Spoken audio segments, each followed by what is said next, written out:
Horrible Radhe Radhe, welcome to religion of সনাতন channel. কথা হচ্ছে এটা কি মাস চলতেছে? এটা হচ্ছে কার্তিক মাস চলতেছে। কার্তিক মাস অনেকেই আমরা বলি যে ধর্মের মাস। এই দিনে হচ্ছে এই মাসটাতে হচ্ছে অনেকেই নিরামিষ খাওয়ার চেষ্টা করে।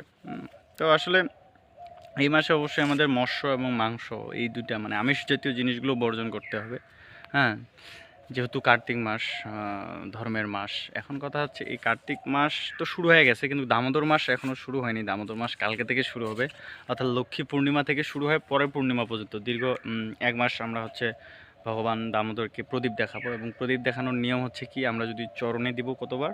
4 বার, নাভিতে 2 বার, মুখমণ্ডলে 3 বার এবং সর্বাঙ্গে 7 বার। অবশ্যই ডান দিক থেকে আমরা এই প্রদীপটা দেখাবো। এখন এই প্রদীপ দেখানোর উদ্দেশ্যটা হচ্ছে যে আমাদের যে দুর্লভ মনুষ্য জন্ম রয়েছে সেটাকে সার্থক করার জন্য, আমাদের যাতে আর পূর্ণ জন্ম না হয় এবং এর ফল আমরা সহস্র গুণ ফল লাভ করতে পারবো।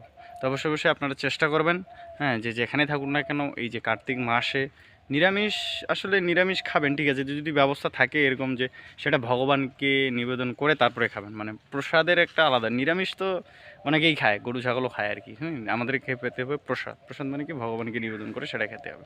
তো কার্তিক মাসে আপনি আদার্স অন্যান্য মাসগুলো পারেন বা না পারেন, এটা ডাজন্ট ম্যাটার, বা হয় না, কিন্তু একটা মাস অন্ততপক্ষে চেষ্টা করেন ভালোভাবে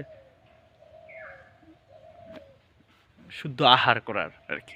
ভালো থাকবেন, সুস্থ থাকবেন। হরে কৃষ্ণ।